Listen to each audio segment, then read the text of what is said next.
Good afternoon, everyone.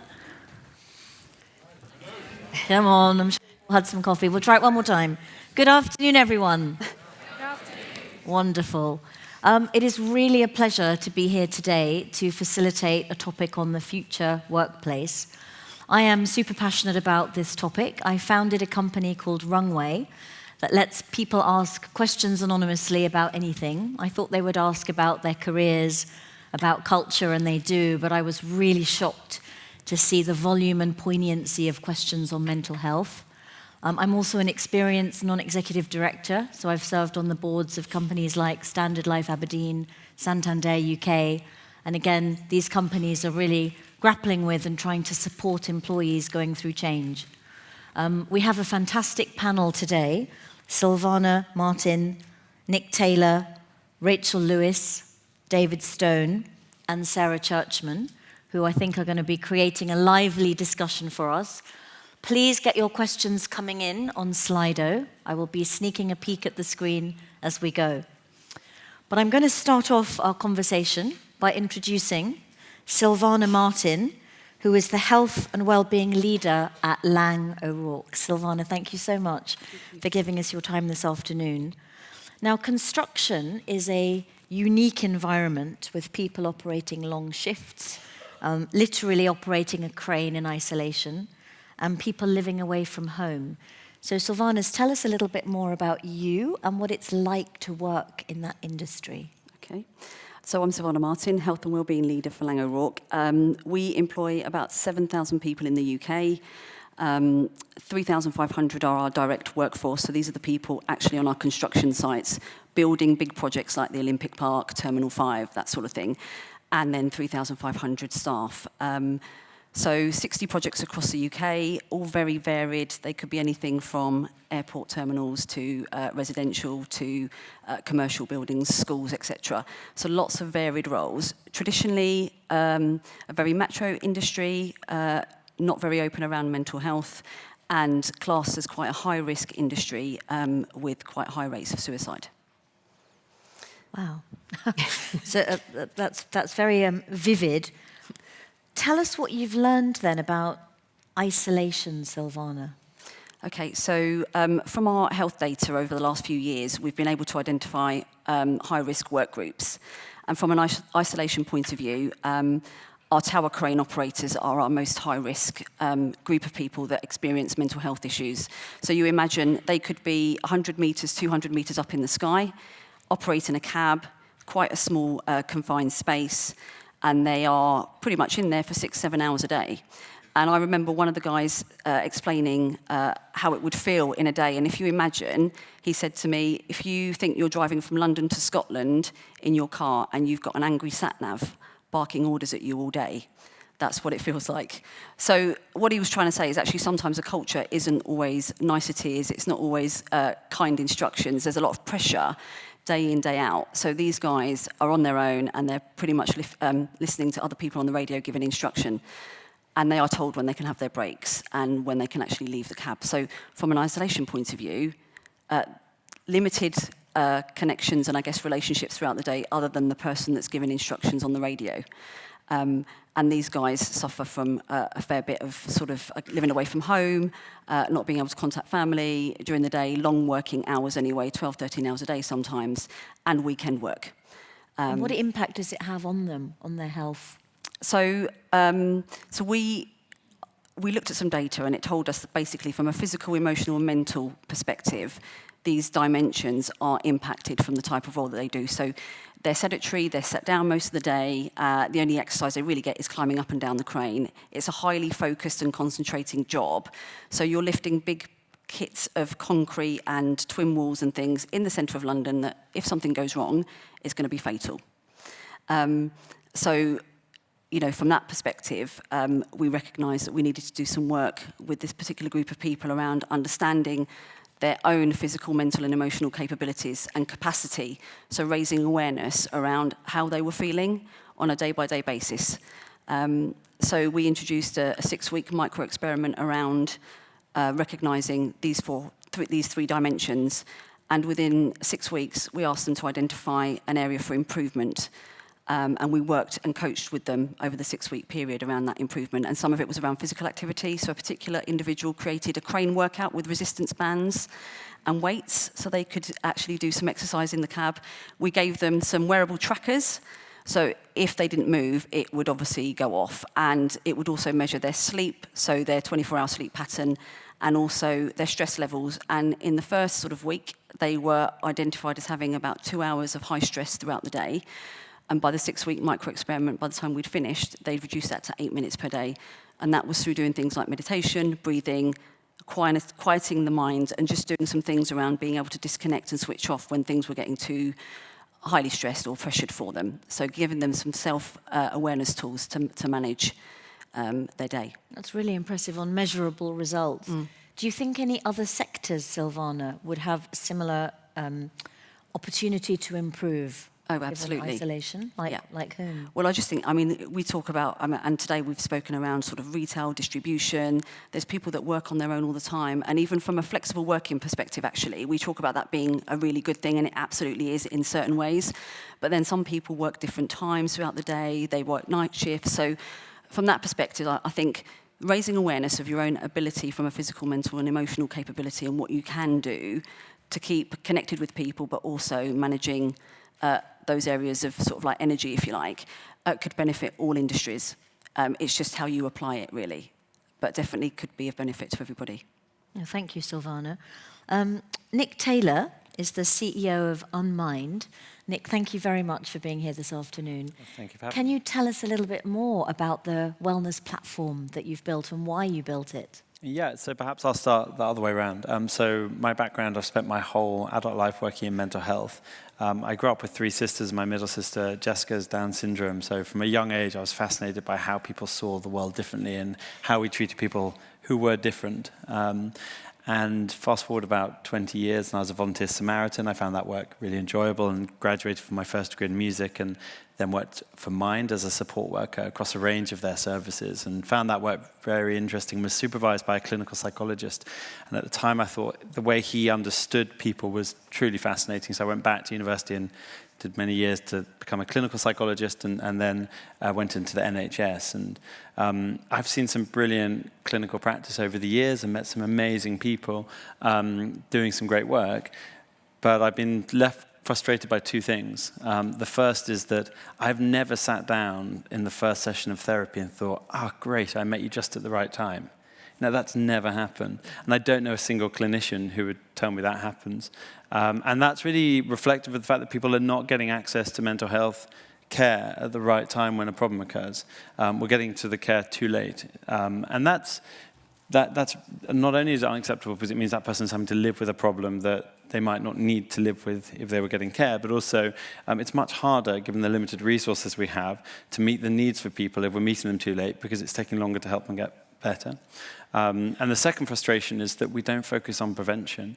You know, I'm sure if we did a show of hands, we don't have time now for who brushed their teeth this morning, everyone would put their hand up. And even if they didn't brush their teeth this morning, it would be embarrassing not to put your hand up because there's a social expectation that we brush our teeth. But if we think about what's more complicated, our brain or our teeth, well, also, I hope, our brain. And it's a bit funny that we're so good at prevention in dental health, but not in mental health. And the reality is there are so many things we can be doing in prevention in mental health.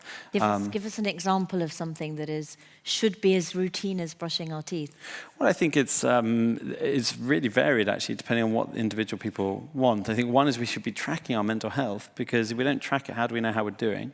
The other things we should be doing is we should be making time to learn about our minds, learn about the subject of mental health, learn about how to communicate, learn about how to listen. You know, those are really, really important things. But also, obviously, mindfulness has been shown to be incredibly popular and have huge value, and there's various bits of research out showing the value behind it.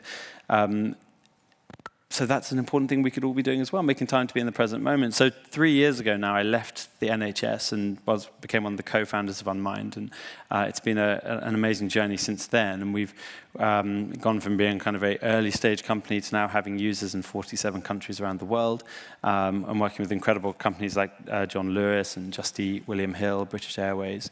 And what we do is two things. On the one hand, we empower employees to proactively look after their mental health by giving them access to a digital platform. But the other thing we do is we aggregate and anonymize that data so the organization can get unprecedented insight into trends of mental health in their people and then can strategically invest. And Nick, you talked about, which I love this phrase, I'm sure it will resonate with the audience, time to learn, time to listen, time to communicate. Can you expand a little bit, Nick, on the role of communication in having healthy states of mind? I think it's so important. I'm sure that we can probably all relate, and probably even if we look back in the last 48 hours, this kind of thing would have happened. You know, when you say, oh, I've had a terrible day, and the person will say, oh, I've had a bad day as well. And as though, because I think there's a kind of misunderstanding of the one way in which we can empathize with others is to share that we've had the same experience. But actually the reality is what we do when we do that to other people is we close them down, and we mean it's hard for them not to tell us what they wanted to share. And the other thing that we all do routinely, or lots of people do routinely, is like if you say, excuse my French, but if I said like, oh, I've had a really shit day, and someone said, I'm sorry you've had a crap day. So I didn't say that. I didn't say I've had a crap day. I said I'd had a shit day. But we changed the language that people use, and that makes it, again, disempowering. And you actually, what you really do is you just slightly knock someone off their course of what they were saying. Little things like this should just be taught from a very young age, because it's really, really important that we learn how to listen to people properly, and we learn how to enable them. Effective listening is really unlocking people, unlocking doors to allow them to kind of enter new spaces in their mind, and that's really important. And to the subject of loneliness, I think it's. I have a 2.5-year-old son who's totally obsessed with cranes, by the way. So I spent hours looking at cranes recently, and I hadn't had that thought about the loneliness. But it's also really important to know that we can be very, very lonely when we're surrounded by lots of people. And part of the reason for that is I think it is hard often to facilitate an environment, an interaction where we can be heard. So as much as it's important to learn to listen, it's also incredibly important to learn to be able to share. So that, this type of stuff is stuff that we should be, not only, I think, in my opinion, teaching very young children, but as adults today, all working on it as well. And Nick, we've had an audience member saying, can you measure this? So we've talked about the quality, I guess, of listening and mindfulness, but can and should it be measured day to day? Yeah, I mean, absolutely. We're very used to having weighing scales in our bathroom, or I'm sure there's a lot of people here today who are wearing Fitbits or Apple Watches or other tracking devices, or toothbrushes, which now will tell your app where you should be paying attention on brushing. Mental health is no different. There are so many ways in which we can measure our mental health. And I think that's quite an important point really here, is that we have a subject that is generally quite poorly understood. I think partly through historical reasons, and partly because of the stigma. But if you go up to someone saying, how is your mental health? I mean, I've not done this on the street, but it'd be interesting in London to see the kind of reactions you get. But I think people are kind of stumped by the question a little bit. And even actually the question, like, can you measure your mental health? That's also kind of indicative of the fact that there is even a question mark. Can we do that? And actually, yes, we can. And by doing that, if we measure something, we can manage it. We know that across everything. And by getting used to tracking our mental health, we can say, oh, well, my score here is a bit lower than it was a fortnight ago, so I need to give that bit of my mental health a bit more attention. And actually what we're doing then, that's prevention in mental health. But it's also, and this is quite an important point, it's like we can fall into a trap in 2019 because of where the subject is, into becoming quite binary and thinking about prevention and reaction. The reality is mental health is a spectrum that we are on all of the time. It just so happens that reactive services have been devised to respond to diagnoses that are made through two books, ICD-11 and DSM-5, which is the paradigm mental ill health at the moment. But very rarely does someone go to bed on Monday night with no symptoms of mental ill health and wake up on Tuesday morning with clinical depression. It's a spectrum that we move down. So when we're tracking and monitoring our mental health, and we're seeing a trend, oh, I'm not doing so well here, what we're doing is it's prevention, but it's also early intervention to stop a problem. So measurement is crucial for that working. Thank you very much. Rachel Lewis, let's turn to you. So you're a registered occupational psychologist and director. Please start by telling us a little bit more, Rachel, about your work and in particular Affinity Health at Work. Hello, yes.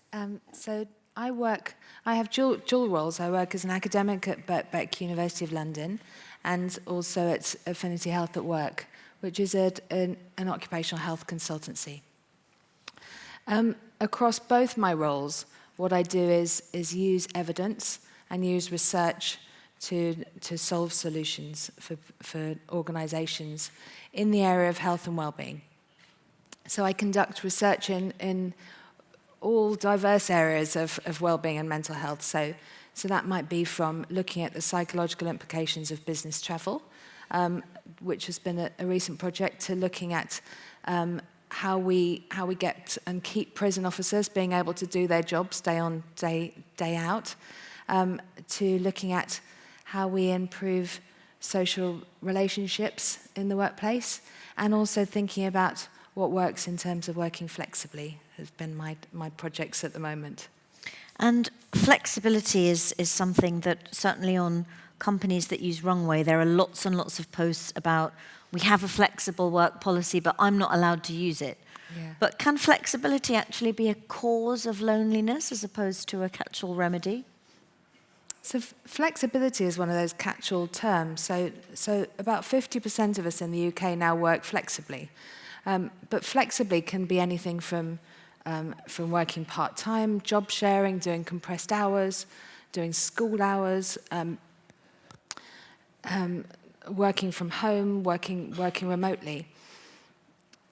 We often see, and we've been hearing today, that many people are saying that flexibility and working flexibility is a great thing to do for well-being. And yes, it can be if you are given the opportunity to choose the way you work, and you have the autonomy and control to be able to work in a way that will allow you to follow your passions and be engaged and motivated. The reality is, however, most of us work flexibly because we are made to work flexibly. So thinking of things like the gig economy, or jobs that we don't have an office we can go to, or we're geographically dispersed, so we have to work from home or from other locations. And so therefore, flexibility, well, there is no consistent evidence to show that flexibility does improve mental health. And in fact, there's research that shows that working flexibly can have a deleterious effect on us. The reason for that is that the majority of people that work flexibly actually work remotely. And so therefore, more than 1 or 2 days a week, they're not working in the office. By doing that, what it does is it cuts down our access to the protective factors that are at work. So things like social support, things like our management, the policies and practice that are in work. And what it also does is increase our reliance on telecommunication. And telecommunication is obviously absolutely essential for us. But the other thing that telecommunication does is increases our chances of miscommunication. So not just cut down that ability to talk face-to-face, but also increase the risk that we will mishear messages. So we've all probably had examples where we've thought somebody's shouting at us on text because they've put capitals, or they put something and we think, oh, that's a funny tone, and then you talk to them and they say, no, I didn't mean that at all. So because of this, we have impaired social relationships, potentially because of flexible working. And impaired social relationships can mean that we have increasing levels of loneliness. Loneliness is a massive problem in the UK. 9 million people in the UK are said to be chronically or extremely lonely. And a recent survey of 8,000 people in the UK said that 20% of people in the workplace are lonely. So 1 in 4, 1 in 5, I can't count, and 1 in 4 millennials. I have to say, Rachel, that's really making me rethink, because I think a lot of us tend to think of the unemployed or the older person as being much more vulnerable to loneliness than people at work. Yeah. If what you're saying is right, what must employers be doing to improve those connections? Short of saying, sorry, flexible working's banned, you've all got to be in 9 to 5. Yeah. I mean, it is true that loneliness is something that is more prevalent in any disadvantaged group, be that by age, be that by poverty, be that by any other of the metrics we want to look at. But if we're looking at loneliness at work, then the people most likely to be lonely at work are younger people, and people that are less senior, and so therefore people that potentially don't have that autonomy to be able to stamp out their best way of working. In terms of what organisations need to do, I think that the key thing is to encourage and facilitate social connections in the workplace. What's happened is we've kind of losing our ability to talk to each other at work. We've heard lots of those talks today where we say we're emailing somebody and you tell people to go and talk to someone and they're like, oh, I can't talk to somebody, and that is a problem. We have open plan offices which are meant to facilitate social conversations. Do the opposite. People who are lonely experience loneliness in a lot more painful way if they are in a situation with other people, because it's a comparative thing. We see other people, if we're very lonely, see other people around, and that actually compounds our feelings of loneliness. It's also been the workplace has got more scheduled, so meetings now have agendas and schedules where we have to talk. Social connections are often seen as things like chatter and gossip and prittle-prattle, and so it's seen as one of those things that is a bad thing to have. So we need to make it so that it's seen as a good thing to have social connections, so encourage people to take breaks where they will actually go and talk to somebody, facilitate groups, network groups, other groups where people can get together and talk. There have been some great initiatives I've seen. So this was developed by an idea from CGI, but I've seen it in lots of sectors and organisations where at the beginning of every meeting, they have a policy where for 5 minutes you have to have an informal conversation. And they set the agenda, and teams set the agenda, or organisations do. So it just has to be something that's not about the meeting. And so that could be a work thing, so it could be what's a great thing about working here, or I've been in ones where it's been what's your views on drinking at work, or where's the best place you've travelled to, what was the most fabulous thing you did in the last year. And research has shown that if you have informal conversations at the beginning of meetings, your meeting becomes much more productive. And the reason for that is that once we make a connection with somebody, we're more likely to actually engage in that meeting. We're more likely to talk up. And therefore, as Nick says, we're more likely to rely on people and actually reach out and give truthful answers when people say, you're all right. That's so positive. And there was a question on Slido, which was, how do you empower workers in this environment? And let's just summarize what Rachel said. I've taken away 3 things. Take breaks if you are a worker, get up and walk around. Join your employee networks. Perhaps Rachel start one if there aren't any. And then what I love, get 5 minutes of meetings starting with small talk. Interestingly, that's the opposite of the famed Amazon meetings where it starts with silence and everyone reading papers.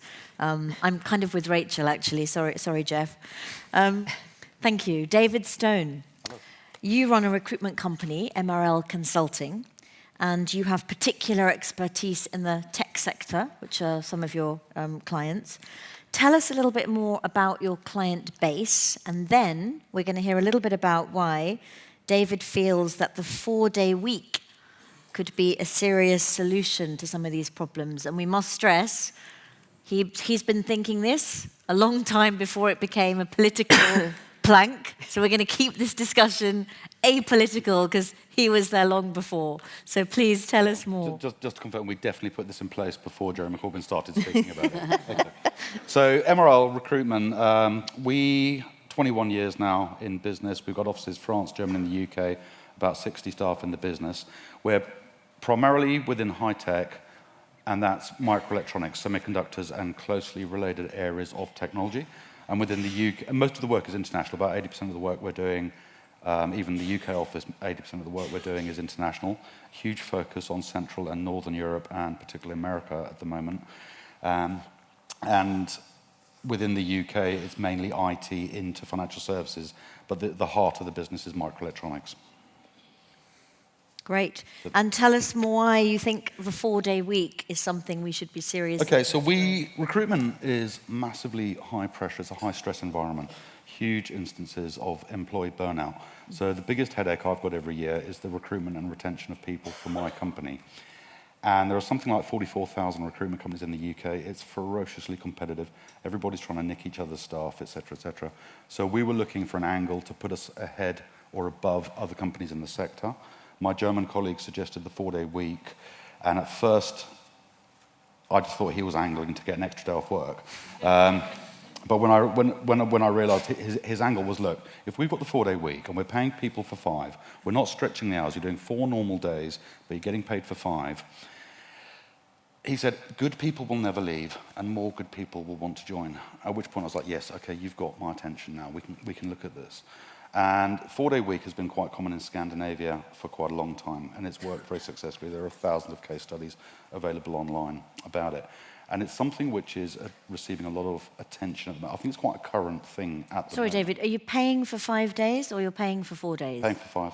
Paying for 5. So as a small employer myself, surely there's going to be some impact on job creation over the long term. Has this been looked at? So you're asking employers to do something that's potentially financially difficult for them. Might there not be any... it's not financially difficult, because it's all about productivity and efficiency. I haven't reduced the targets. All I've done is reduce the time available in real terms, okay? So if the people can still hit their targets, their KPIs, their metrics, then they're welcome to do whatever they want on the 5th working day, on the 5th day. They're being paid for it, okay? So if you're totally honest with yourself, how much work do you do in an office environment on a daily basis? And studies would indicate about 3 hours of actual work is getting done in an 8-hour working day. Did everybody hear that? Yeah.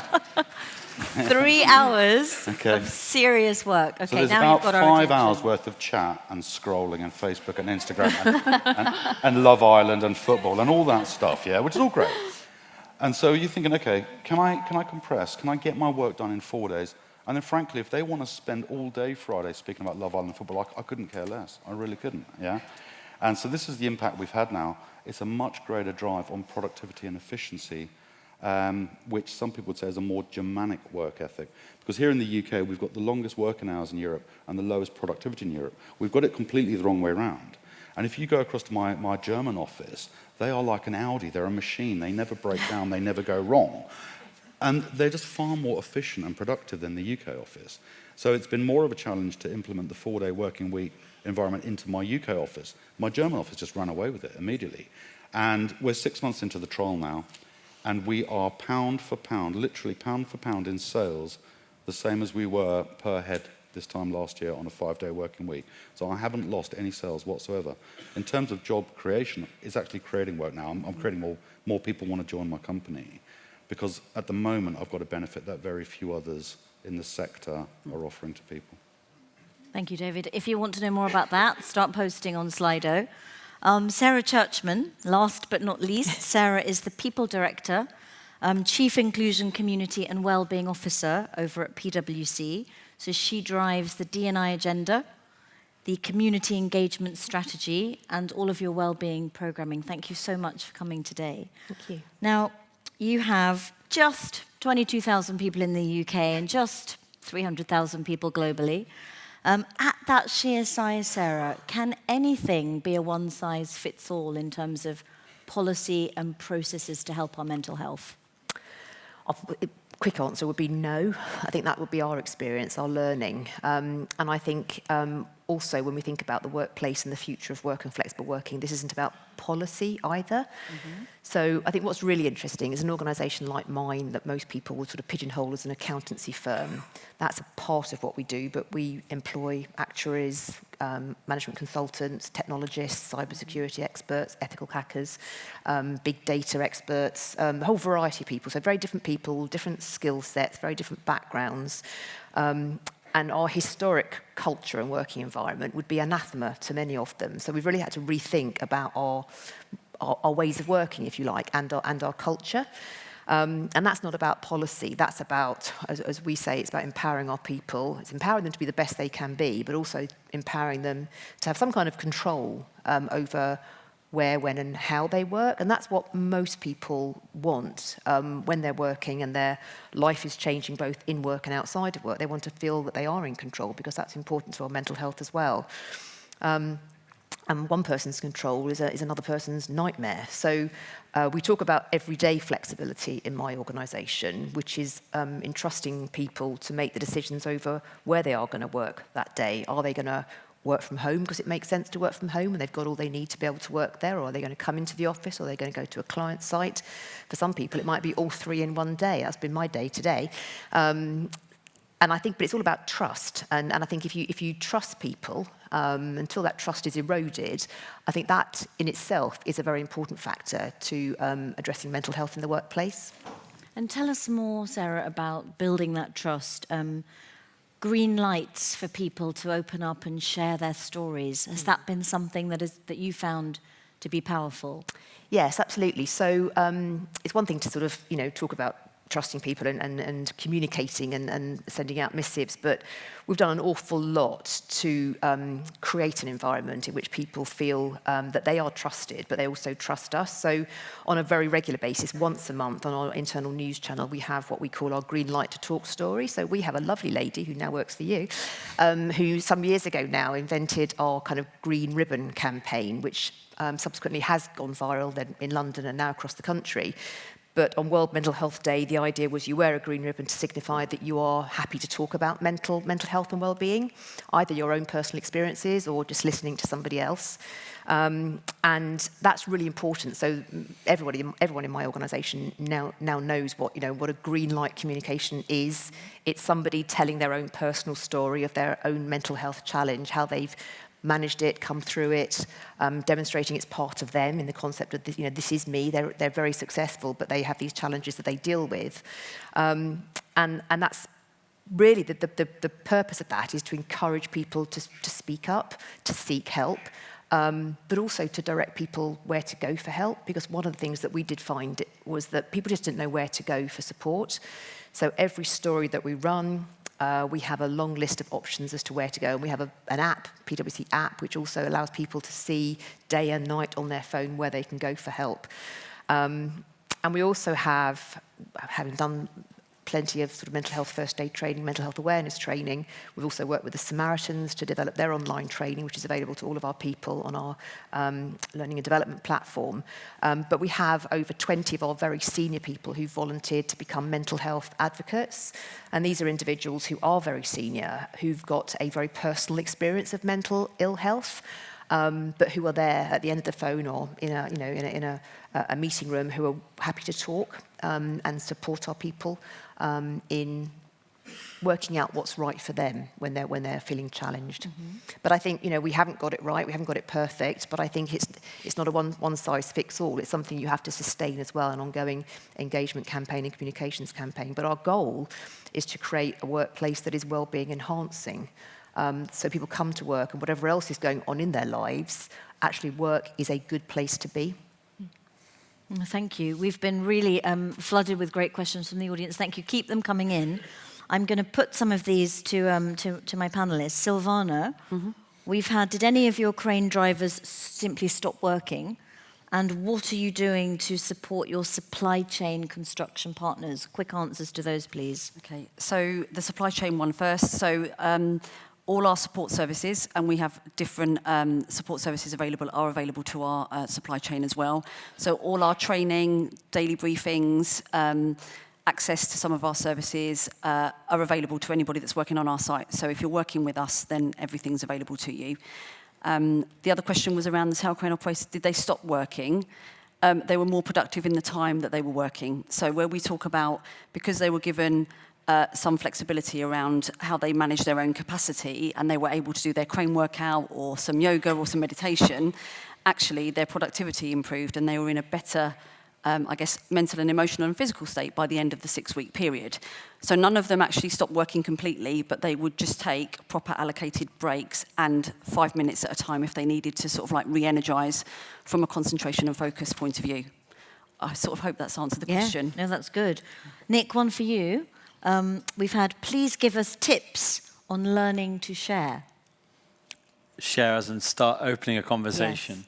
I think it's probably a big subject for 4 minutes, so I'll do it very quickly. One quick tip in 1 minute. I think learning about how to relate our internal state to others. I think there's an awful lot we can do about learning about what our emotions are and how do we understand them and what language can we use to